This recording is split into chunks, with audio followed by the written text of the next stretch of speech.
Welcome to this explainer. Today, we're looking at a completely radical transformation in how we store renewable energy. I want you to just entirely forget everything you know about massive, super expensive lithium-ion battery farms. Instead, we're going to explore the incredible reality of using industrial hemp fields as giant, sun-grown molecular batteries. Crazy, right? Okay, let's dive right into this. Can an ordinary plant really replace expensive, heavily mined lithium batteries? I know, it sounds a lot like science fiction, but by leveraging modern agricultural genetics and some seriously advanced thermodynamics, a simple plant is actually outperforming traditional storage right now. Let's uncover exactly how they're doing it. Section 1. Energy from the hemp field. A new power source. To really wrap our heads around this, we have to look at the hidden superpower of the plant itself. Meet the Glesia and Medana strains. Now, we aren't talking about your traditional agriculture here, stuff grown for textiles, CBD, or seeds. No, these modern genetic lines are bred strictly to be biological batteries. They actually pack up to 48% cellulose, which is highly combustible plant fiber, right into their stalks, making them literally the ultimate thermal fuel. Now, what's really interesting here is the stark structural superiority when you compare this hemp to traditional wood biomass. Think about it. A forest takes, 15 to 20 years to grow, and it produces wood with high lignin that actually resists burning. Hemp, on the other hand, it grows in just 4 months. It boasts exceptionally high cellulose, and it naturally splits as it dries. It's just a wildly faster, way more efficient way to capture the sun's energy. Section 2, Anatomy of the Modular Gasifier. Unlocking the energy. So, we have our biological battery, right? Now we need the engine to actually unlock it, a downdraft gasifier module. Think of this complex thermochemical process as a controlled breaking of molecular chains, without actually setting them on fire. In phase 1, pyrolysis basically bakes the plant matter at 200 to 400 degrees Celsius to break down polymers. Then, phase 2 introduces oxygen to react with carbon, creating intense heat, talking 400 to 700 degrees here. Finally, in phase 3, reduction strips the oxygen away at up to 850 degrees, creating our golden end product, syngas. So, what exactly is syngas? Well, just look at the massive percentage of highly combustible gases generated in this reactor versus the inner ones. We've got 30% hydrogen and a whopping 45% carbon monoxide. Now, carbon monoxide is usually the exact stuff we want to avoid in our homes, right? But inside an engine, it's an incredibly potent, high-quality fuel that is perfectly ready to spin a generator. But hold on. Before that potent gas hits an engine, it has to be absolutely perfectly clean.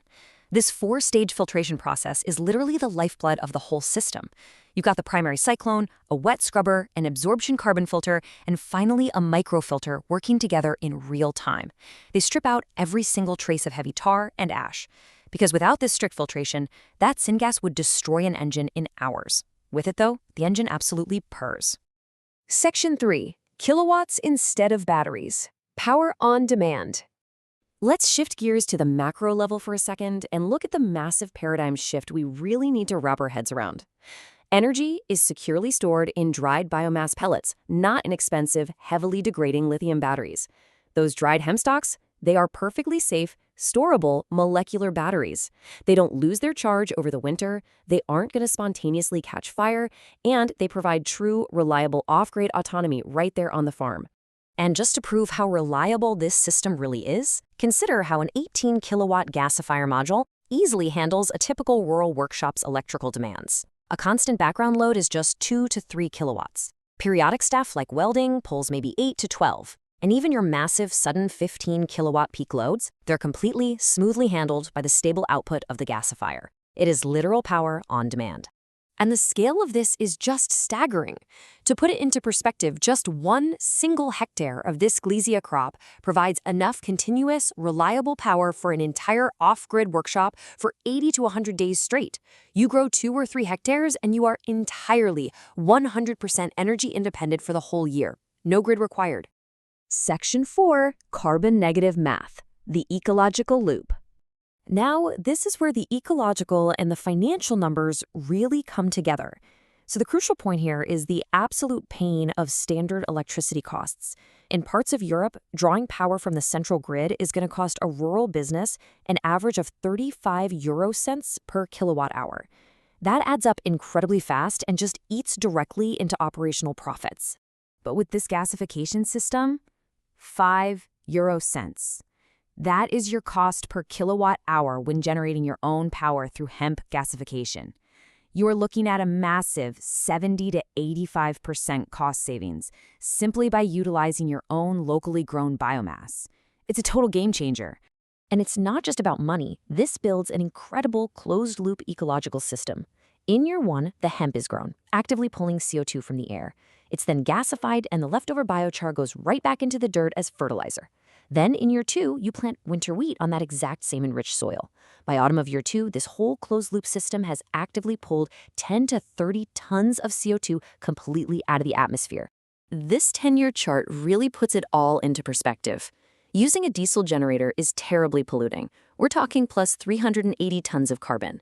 And actually, even a solar setup has a positive carbon footprint of about 12 tons because of the intense manufacturing of the panels and those lithium batteries.